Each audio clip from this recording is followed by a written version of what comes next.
get us started. Thank you so much for joining us today to learn more about the Team Up Center, the Team Up Scaling and Sustainability Center funding opportunity to advance integrated behavioral health in pediatric primary care. We're excited to have a diverse group of participants from across the state, including community health centers, clinical teams, organizational leaders, and others who are committed to advancing integrated behavioral health. Today's session is intended to give you a clear understanding of the Team Up Center, the Team Up model, and the funding opportunity that is available. So for today's agenda, we'll get started with an introduction of the Team Up Center's mission, our approach, and the core components of the Team Up model. We'll then walk through key elements of the funding opportunity, including eligibility, expectations, timeline, and available supports. We're pleased to be joined today by two clinicians from Legacy Practices, from Team Up Legacy Practices, Dr. Jane Marie Dolan from Brockton Neighborhood Health Center and Emily Hames from South Boston Community Health Center. They'll be talking to us a little bit about their experiences implementing the Team Up model and working with the Team Up Center. We'll leave some time at the end to cover Q&A and next steps. Please note at the bottom of the webinar, you should see a button for Q&A. Please feel free to type in your questions to us. We'll see them throughout the webinar, and we'll get to as many questions as we can during the Q&A session. Any questions that are not addressed on today's webinar will be added to the FAQ, and we will be sure to update all participants with an updated FAQ that includes your questions. So today you will be hearing from a few members of the Team Up Center. There are several of us, but for today, you'll be hearing from Anita Morris, our Executive Director. Anita leads the center. Sonia Ehrlich, our Deputy Director of Workforce Development and Training. Myself, the Deputy Administrative Director, and Charlotte Vieira, our Deputy Director of Model Implementation. I am going to pass it off to Anita Morris, who will provide some background about the Team Up Center and the Team Up model. Thank you, Carthy. Welcome, everybody. Thank you for joining us this morning. We really appreciate it. I'm just going to spend a few minutes talking briefly about the Team Up Center, really just describing the work that we've done to date and situating this request for applications as funding opportunity within that broader work. So this is a timeline of the work that Team Up has done in collaboration with 7 community health centers across the state to date. We began our work in 2015 with 3 community health centers in our first phase of work. That phase of work was really focused on co-developing a model, a full spectrum model for integrated behavioral health care in pediatric settings and implementing that model into practice. We started our second phase of work in 2019, just kind of as the pandemic was becoming a reality. But during that phase, we expanded and spread the model to an additional 4 community health centers who continue to help us with co-development of the model and really tested the scalability of the model into their practices. Last year in 2024, this kind of culminated in our current phase of work where we founded the Team Up Scaling and Sustainability Center. Our current kind of mission is to scale the model across the state, across Massachusetts, really with the goal of expanding reach of the model across the state, both to try to expand to reach as many children as possible, as well as many practices as possible. And while our work to date has all occurred in co-development with these 7 FQHC partners, this current opportunity is open to kind of any and all pediatric practices or family med practices who see children of any type of practice. So private practice, FQHC, hospital licensed practice, it's more broadly expanded at this point.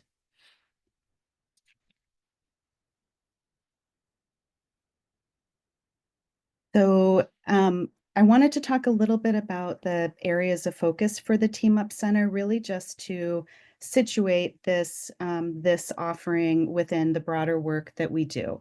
So there are kind of 3 broad foci that we in the center do work on.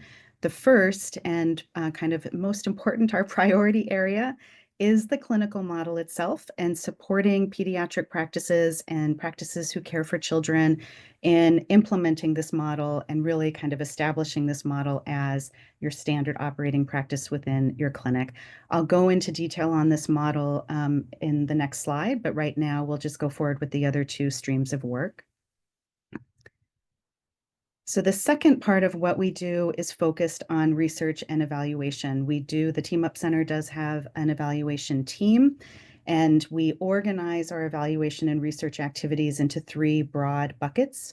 The first is really to support practices work implementing the model. So that's around kind of improving the model and using all the data that is gathered from practices, feeding that directly back at the practice level to support your ability to use that data in monitoring and managing your own implementation work, your practice transformation work. The second is around understanding the impact of the model. So we have done quite a bit of research in that area, and I will also go into that in a little bit more detail in a future slide. And then the third is kind of a broader area of focus of really just trying to advance the field of knowledge around what integrated care looks like in pediatric settings. And then the last of our three main areas of work is around sustainability of the model, long-term sustainability of the model in practice. That includes a variety of different workforce development offerings that we provide, as well as advocating, kind of using both our experience and the research and evaluation activities to advocate for policies that support integrated models and support kind of revenue systems that support the investments that practices make in order to be able to really reach the needs of all of the children and families within their care. So those kind of head into a broader goal around sustaining transformation within all of the practices and supporting a system-wide environment that allows practices to sustain their investments.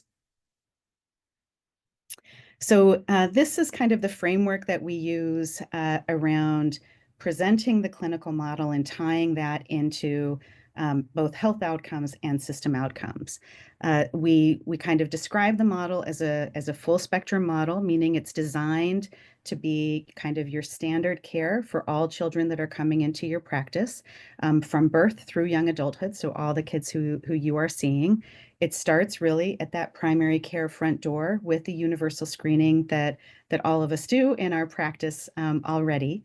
The second part is then like our approach to screening is really that is the entree into a conversation with the primary care provider to assess for and identify any emerging behavioral health, mental health, developmental needs. So we do kind of distinguish between the screening process and then more the clinical process of using that screener in as part of discussion with the family and the patient to identify any emerging needs. If any needs are identified, the next step is prompt access to the integrated behavioral health team. That team includes an integrated behavioral health clinician as well as an integrated community health worker. And the model is really predicated on all of those team members, the primary care provider and that integrated team working together in the same physical space so that a warm handoff can happen at the point of that initial visit to promote engagement and care and kind of comfort with that integrated team. So in that warm handoff, the integrated team will come in, further that assessment, and really come up with a plan of care that might include brief interventions, care coordination support, support to referrals to the community or to specialty care if that's also necessary. So full spectrum support for that family depending on the needs and the emerging issues that are occurring. After that, the care delivery will occur. So patients and families will receive those services. And then situating that back into the broader frame, from that, we look for changes in health outcomes, improvement in health outcomes, and then improvement in system outcomes. And all of that work is supported by what the Team Up Center provides, and we will go into in more detail a little bit further in our presentation today. But that is the learning community that we provide that supports practices in implementing this model. And then we have, Heather, if you don't mind going back for one quick second, that would be great. Thank you. We have, at this point, kind of 10 years into the work, published a variety of different peer-reviewed publications that do describe and explore the different areas of impact that we've identified so far. We broadly group those into three main categories. The first being the impact on children and families that are coming in for care. The second being impact on the behavioral health workforce, and the third being impact on the broader health system. There on our website, there is a page dedicated to kind of a thorough review of all of those findings. So in short order today, I will say the model has been associated with improvements in screening rates, improvements to access to care, and actually improved outcomes for children, including things like improved health-related quality of life and better school attendance. It's been associated with a healthier workforce, as we like to say. So relatively kind of improvements in burnout amongst the workforce. And then results across the system are based on claims-based analysis that looks at children in team-up health centers in comparison to children in non-team-up health centers, and has shown an increase in engagement with the primary care practice, increased access to and utilization of mental health services, and really flat total cost of care, flat avoidable utilization patterns. All right, so that is the broad overview of the Team Up Center and our work, ideally to kind of situate this opportunity within that broader scope. This is our first kind of broad RFA opportunity to invite practices to join our next cohort. So I am going to turn it over to Sonia, who's going to describe that in more detail. Hi, everyone. So imagine that most of you are here because you saw the request for applications. So here's where you come in. We are inviting practices to apply to join the next Team Up implementation cohort. This opportunity really offers comprehensive financial, technical, training, operational support. It is a 30-month initiative, so as you consider applying, you have to commit to that duration of time. We really believe that that's what it takes to see this full realization of practice transformation. And practices will be joining a cohort learning community, as Anita mentioned, that really trains and walks through the practice transformation, both as individual practices and also as a collective.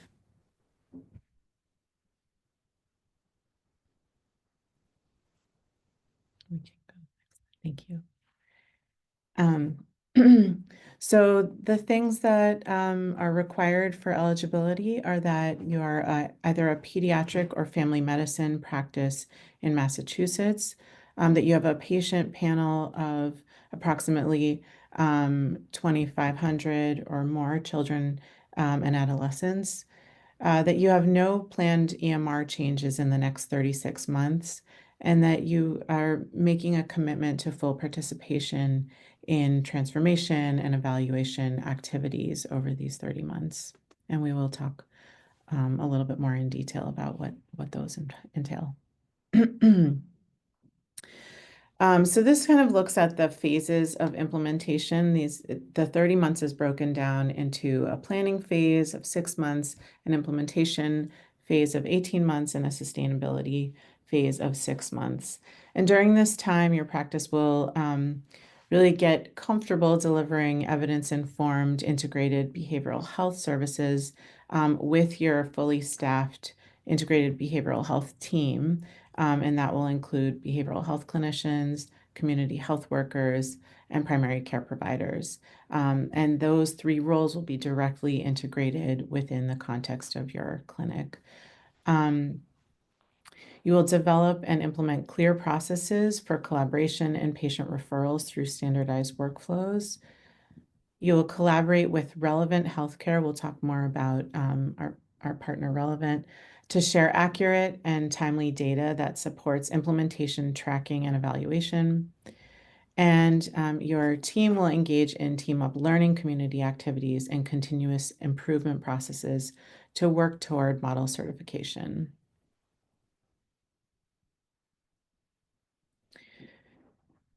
So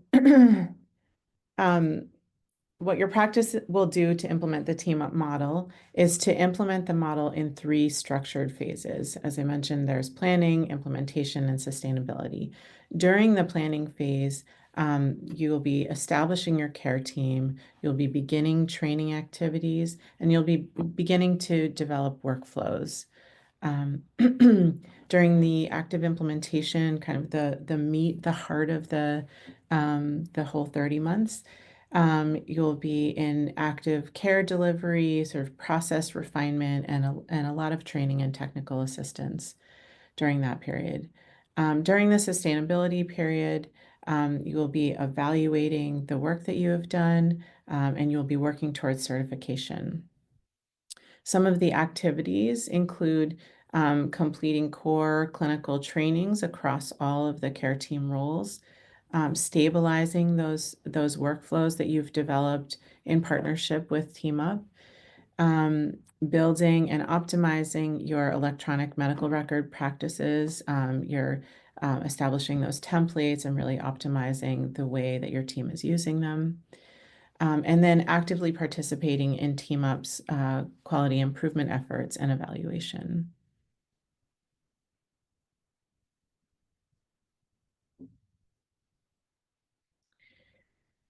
So the learning community is really the kind of engine, the central hub for training, technical assistance, and peer sharing, peer exchange, learning from each other. And engagement in the learning community includes role-specific training. So that's training for the primary care providers, for the behavioral health clinicians, and for the community health workers on your team. Also followed by monthly clinical consultation calls to really embed what you're learning in those trainings in practice, and sort of put all of the new skills to work. It involves routine practice transformation meetings and leadership work groups, revenue and operations forums. And then we also offer a virtual learning platform so that your providers can obtain professional development and continuing ed credits asynchronously on their own time. We also ask that everyone, both clinical and administrative folks, join our community dinners and kind of cross-site events to share best practices and to celebrate your successes. So at this point, I'm going to hand this off to my colleague Charlotte to talk a little bit more about what happens in the learning community. Thank you, Sonia. Hi, everyone. This is just to provide a little bit more detail about the learning community that Sonia went into. All the supports offered are really meant to be responsive to each practice's unique needs and strengths.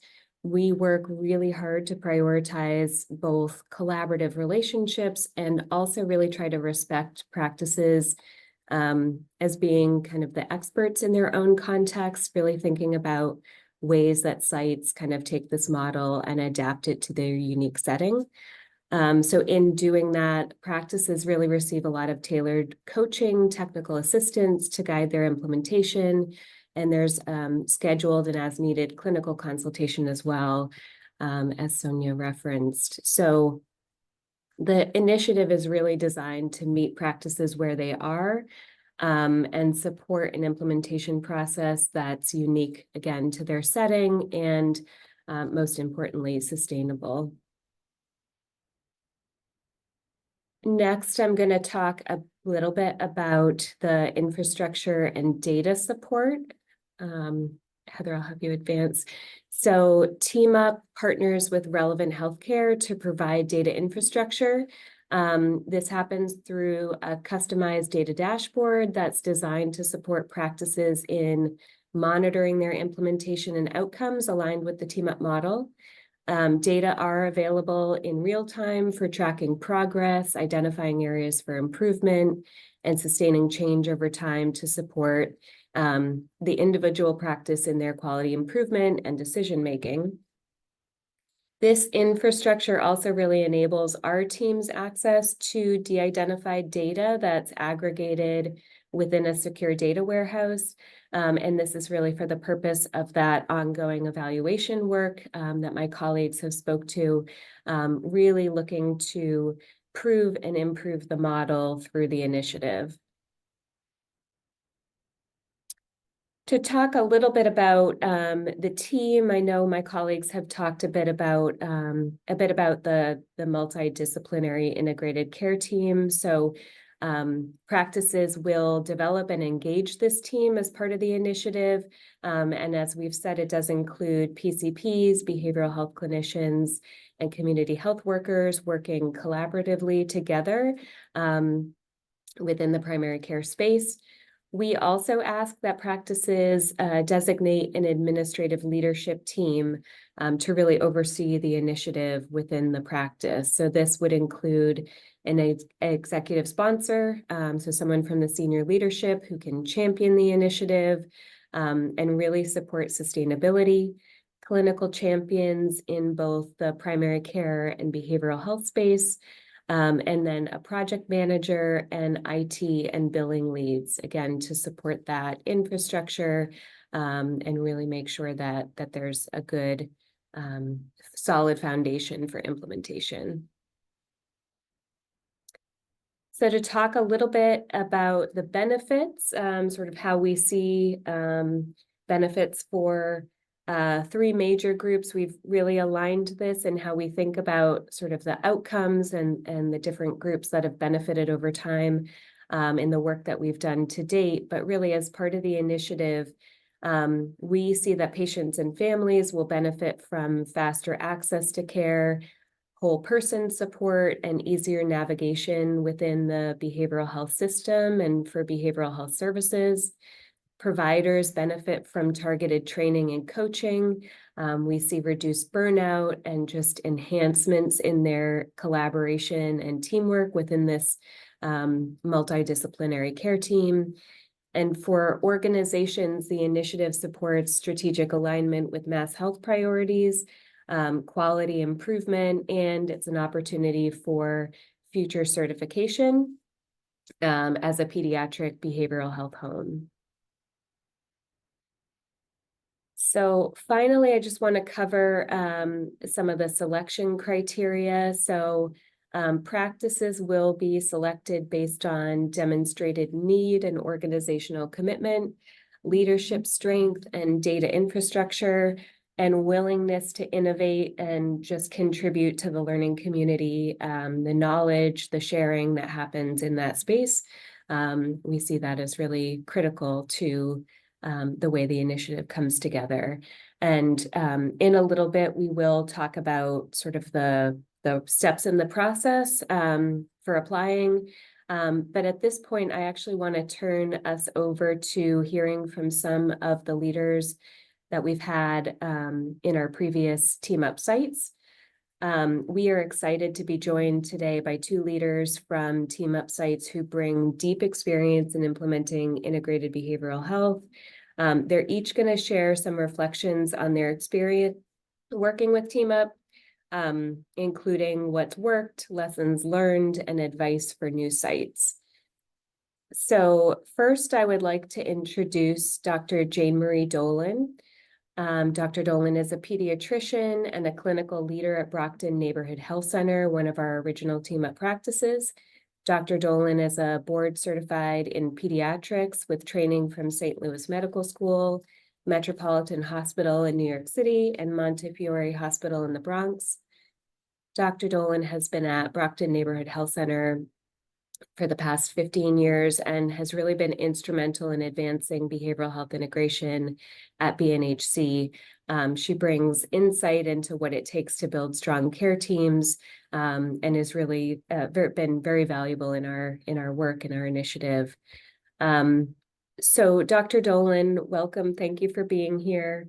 I want to just ask you to maybe take a few minutes to speak to what your clinical practice looked like before Team Up, and really thinking about what it was like to go through the transformation process, what it required, what supports you drew on in that work, and ultimately what made it meaningful.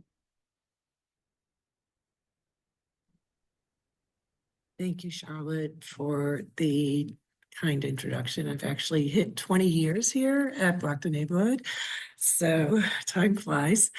And anyway, I was so excited to have Team Up come to us as the second cohort. I was chief of pediatrics and OBGYN at Brockton Neighborhood, and we have a fairly big pediatric department, and we thought we were doing pretty well with integration. We had had a part-time BH clinician for many years in pediatrics, and then by the time Team Up came to see us, meet with us, we had 2 clinicians.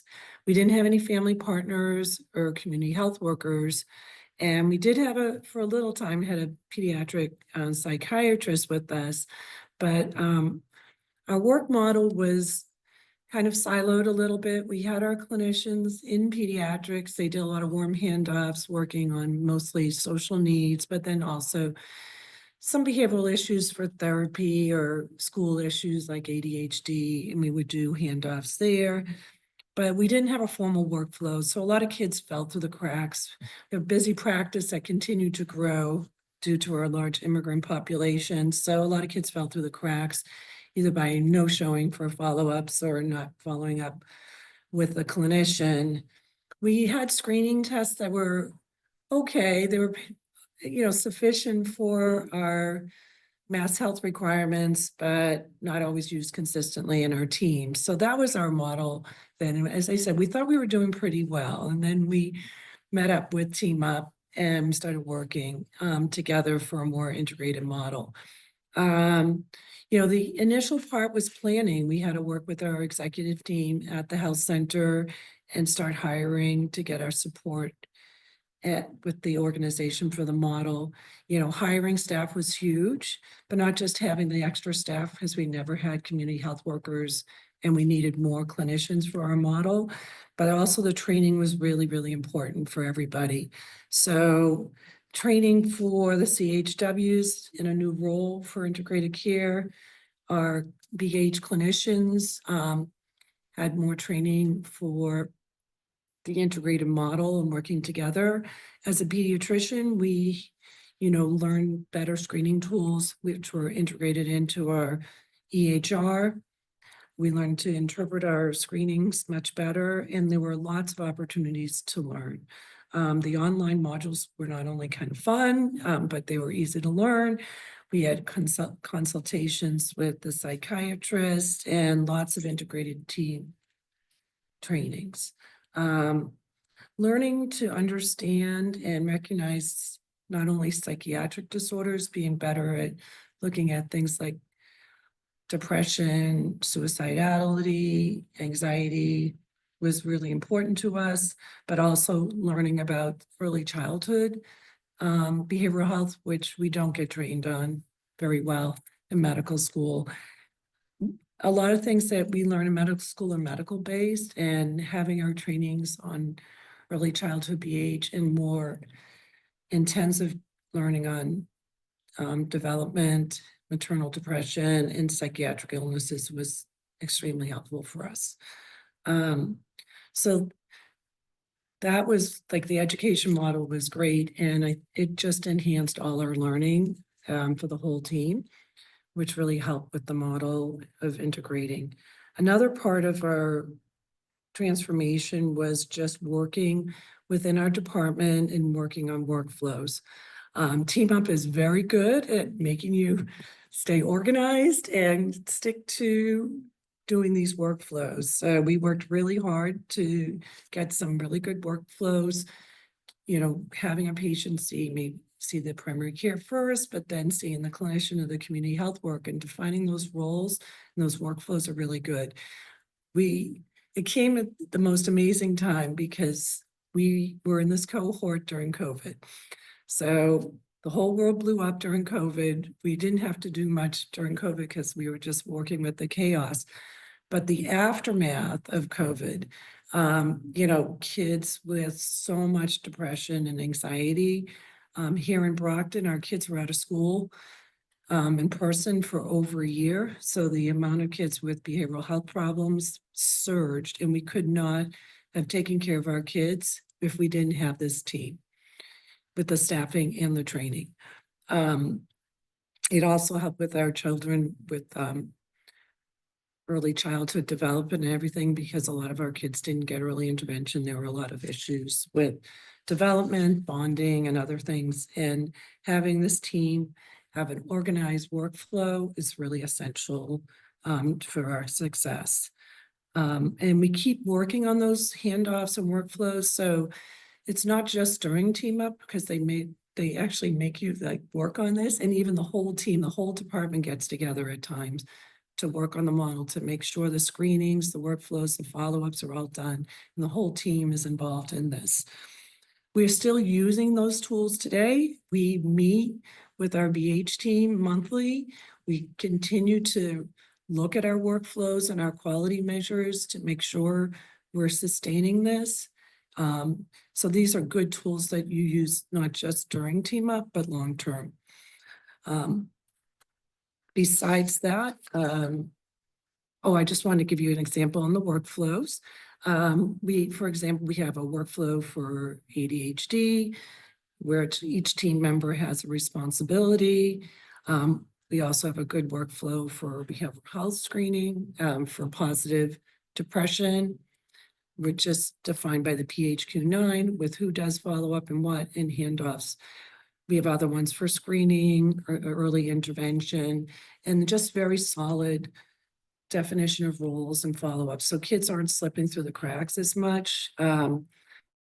We have teamlets here at Brockton Neighborhood. So we have a clinician and a community health worker assigned to about 2 of our pediatricians, and my teamlet and I meet at least once a month just to make sure everybody's getting all the care and the team is connected with care, especially the more complicated patients.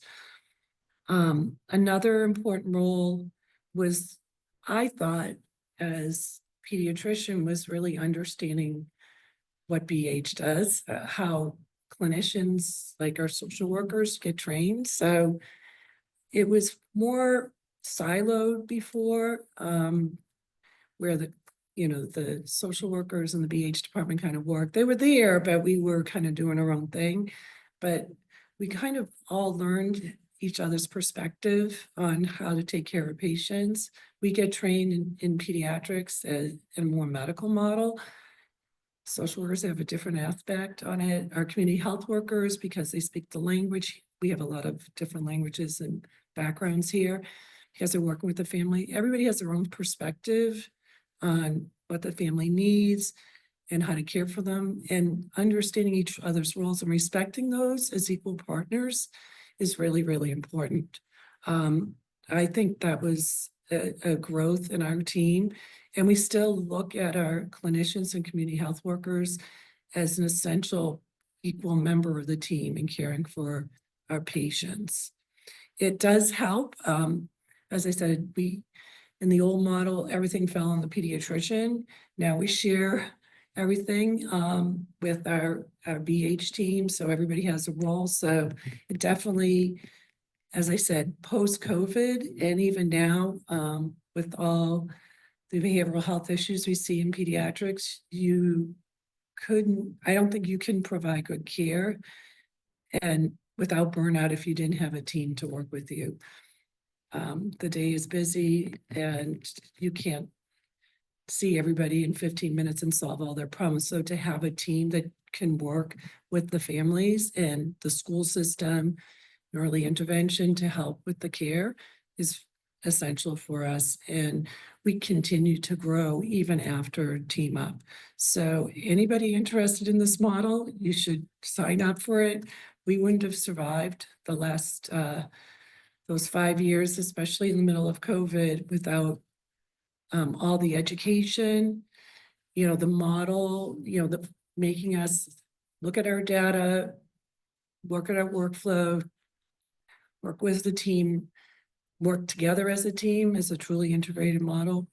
I think we are doing better. with our care, with good outcomes, and we do measure those through mostly through our Mass Health or ACO models, but we continue to do well with that, and it provides a great model and staffing that we are still sustaining even after the team up left us. We are still continuing our staffing and our models even now. Thank you, Dr. Dolan. Really appreciate you being here and sharing your experience. At this point, Sonia, I'm going to turn it over to you. We have another colleague from one of our practices to share a bit more.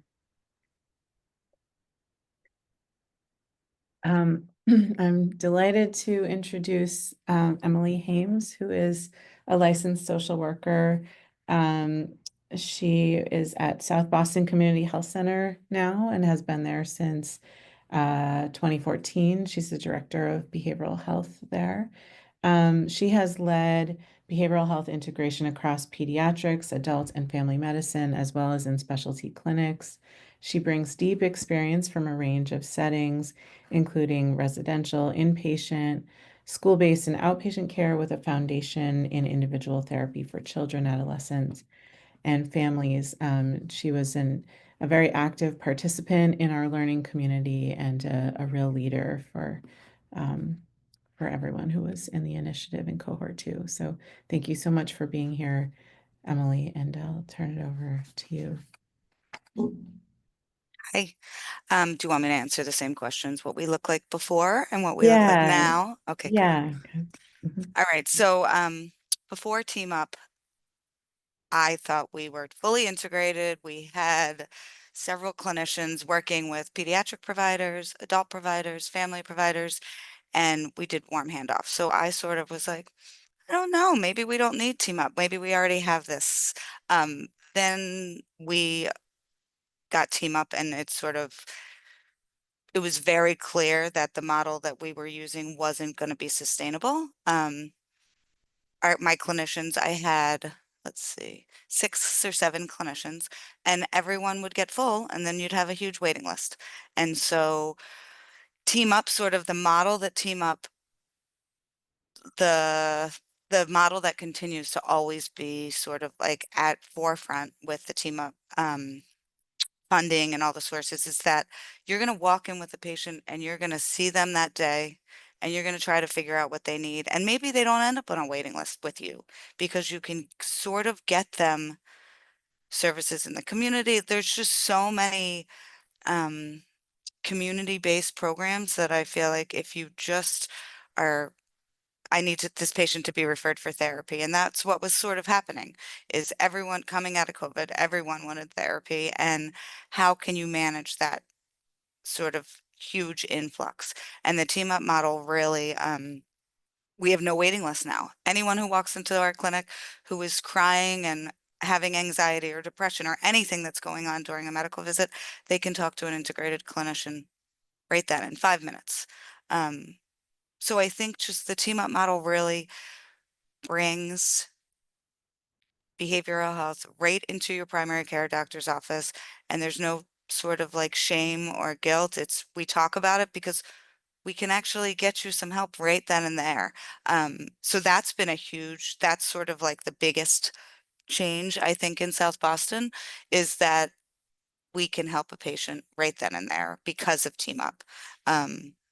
Let's see, hold on. I have a few more notes. The funding for the psychiatrist, I think, is one of the biggest benefits we saw. We don't have a child psychiatrist now, but we had one during Team Up.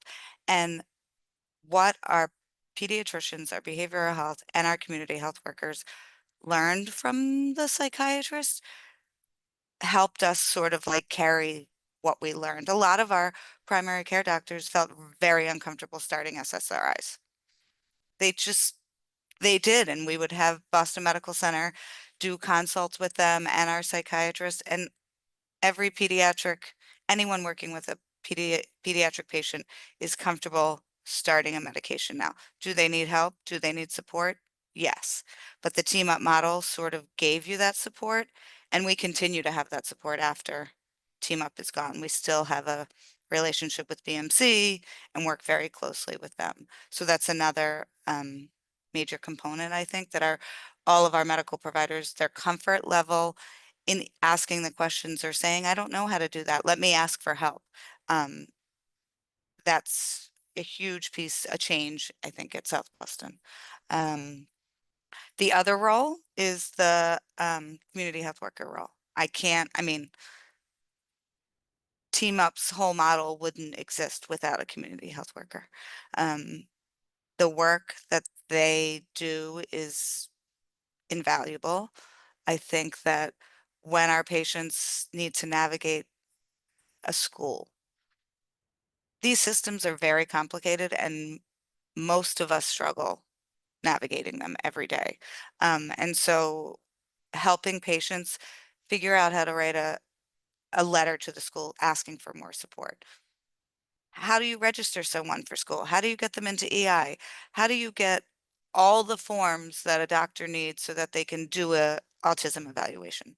All of those things are steps, I think, that the community health workers, without them, the outcomes would be drastically different, I think, in this model. I don't think you can survive without the community health workers.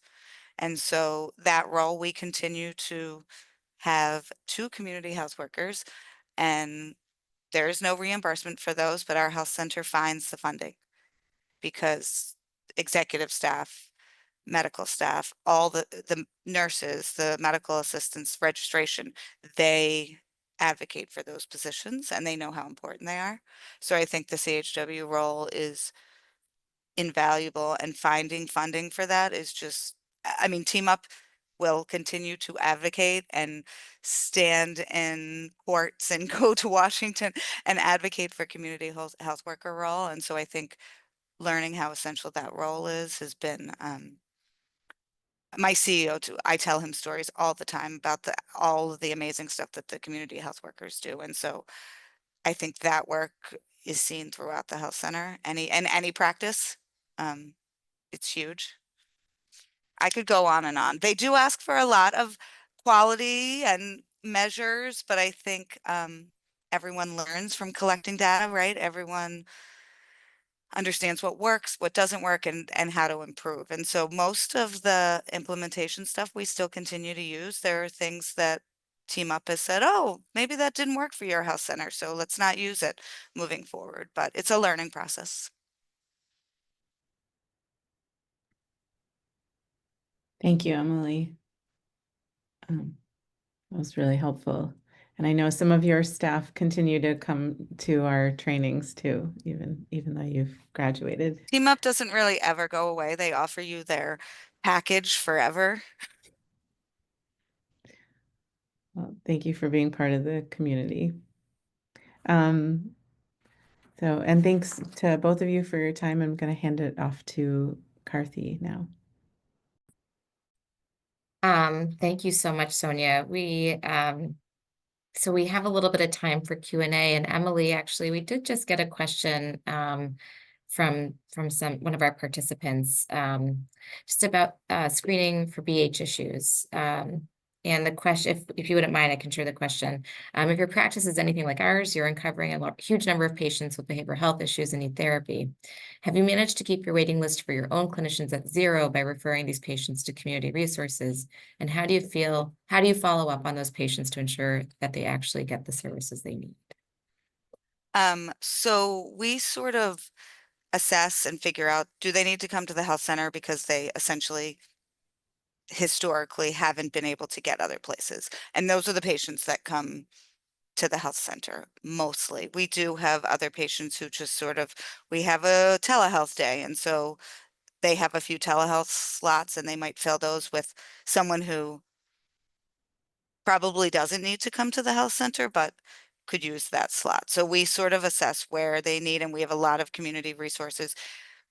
And many patients don't follow through when you give them the resources, but we work really closely with the team to sort of figure out, okay, we're going to give them those resources, but we're going to call them next week as well to see if they followed up on that resources, or we're going to book them with their pediatrician because they need follow up on their medication that they started. And at that visit, we'll go in and be like, oh, were you able to do that? Do you want me to call with you? I mean, our behavioral health clinicians and our community health workers do a lot of hand holding, I guess, or I don't know if that's the right term, probably not the right term. A lot of supporting through the process, I think, of engaging in treatment, because engaging in treatment is a patient's choice. And so it should always feel like the patient is guiding what they want. And so maybe they said they wanted resources when they were with the pediatrician, and then you go in and they say, no, I'm good. I don't need anything. So then there's this sort of discussion with the pediatrician or the family med or internal medicine, any department, really about like, what does the patient want? We might think they need therapy and it's time for them to start to discuss some of their trauma history, but that's a patient choice. And so one of the biggest things that I think comes out of this model is the interdisciplinary um, relationship that's there, is that we all go in sort of with a different agenda item, and we really have to give the patient all the information and let them make the decision. I think Dr. Dolan talked earlier about like how she learned all about BH. I mean, during Team Up, and one or two events that I never thought I would be part of is like 17-year-old who came in for birth control, and she didn't have anyone with her. And the behavioral health and myself, I was like, okay, I know this patient. I'll go talk with her. She was scared. I sat in the room and watched her get her implant. Like, I never thought that I would be in a medical office as a social worker with a patient while she was getting her inserted in her arm, but because she needed someone to hold her hand and was scared, the behavioral health clinician was in there, and it just made the situation so much better. But just the learning, I think, that occurs. Did that answer your question? If not, chat away and I will answer again. No, I think that was fantastic. Thank you so much, Emily, for responding to that question live. I really appreciate it. Yes, and our audience member also confirmed it did answer his question, so thank you.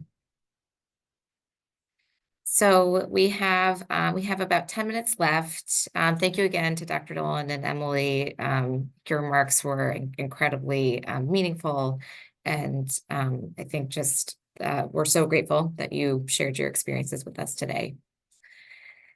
So we've had just 2 questions come in through Q&A so far. One of them was related to the EMR, and I'll just make sure I cover it for everybody on the webinar here, because I'm not sure everyone saw it. So the question was just regarding EHR changes. So we said no EHR changes in the next 36 months, and the question is if we meant any changes within your practice's existing. And the response on that one is we would include any significant changes to your EMR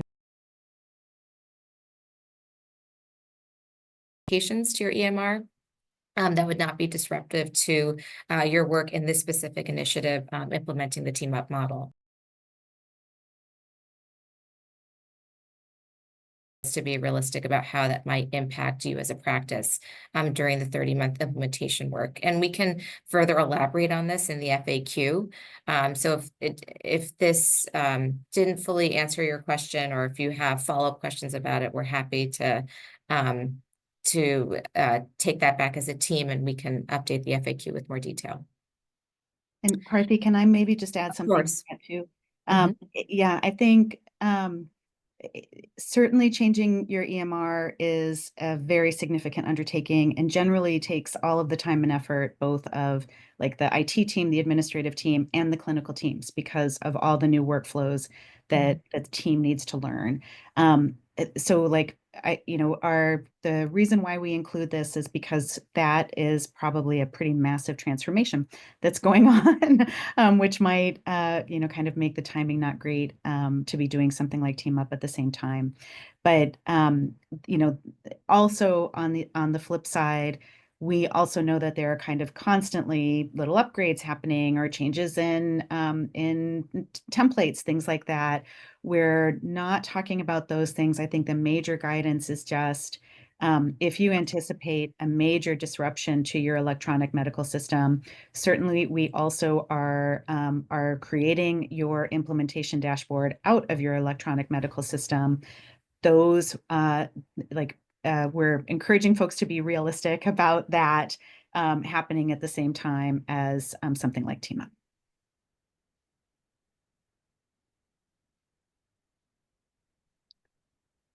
Carthy, shall I go forward with the next question? Okay. Yeah, it's just, Yeah, sure. So the next question is about community health workers. How do you find good community health workers? I think the first thing to say here is that ideally, community health workers that are working in your practice really come from the community that you are serving, so that they understand and represent that community. They have lived there, perhaps understand the different community organizations that are there as well. That has been kind of the priority, I think, that we have seen emerge from the experiences that the 7 health centers that we've worked with so far have had. So we would encourage you to look to your community in thinking about recruiting for community health workers. Subsequent to that, the Team Up Center does provide a lot of guidance. So we have standard job descriptions that you can use or modify. We have examples of how health centers have put together their community health worker team in the past, kind of minimum requirements, and then perhaps some preferred requirements to think about in order to find the right fit with what you think is going to work in your practice. And then in addition to that, we do try to use kind of our web platforms and social media platforms to boost and promote any kind of job postings across any of the practices. So we look to help you in doing your recruitment and finding those community health workers, both in understanding the role, thinking about the fit for you and what you're looking for, and then going through the recruitment process. Sure thing. great. I think that answered the question. Perfect. So if you do have other questions, please do not hesitate to reach out to us. So Heather, if we could just go to key dates and next steps. We will update our FAQ, as I mentioned earlier, with some of the questions that came in on this call. And as questions continue to come into the Team Up Center, we do regularly keep it updated. So please do check it. So for key dates and next steps, we're offering another informational webinar actually next Wednesday. It is identical in content to today's webinar, but if there's anybody else from your practice who would like to have listen in live, that is an option. And in addition to that, we are recording today's webinar. We'll record next week's webinar, and we'll make these webinars available on our website. We'll also notify participants on this webinar once that's been done. So after next week, we are offering 2 technical assistance office hours. These technical assistance office hours are meant to be focused on answering questions about the application specifically. We did not cover that in detail today. We really wanted to focus on the opportunity overview, but we will be using those times to take your questions. We've also invited our partners over at Relevant Healthcare to join us for both of these office hours to share a little bit more about themselves and how they'll be working with us and supporting accepted practices during this initiative. So that will be an opportunity to hear more about the data. The application deadline is Friday, May 9th. We will be notifying selected practices by probably early to mid-July 2025. In that in-between time period, we'll be reviewing applications, and we will follow up with every practice who does apply for a follow-up conversation or an interview before we give dispositions in July. In August, we will be doing contracting. What that means is accepted practices will complete contracting between us, Team Up Center, and themselves, as well as between themselves and Relevant Healthcare. And then the initiative will launch in September 2025. So that is when the 30 months will begin. Thank you very much for joining us today. We really appreciate you taking some time out of your day to spend with us and learn more about this opportunity. And we very much hope to hear from you. And if you do have any follow-up questions, please don't hesitate to reach out. Thank you.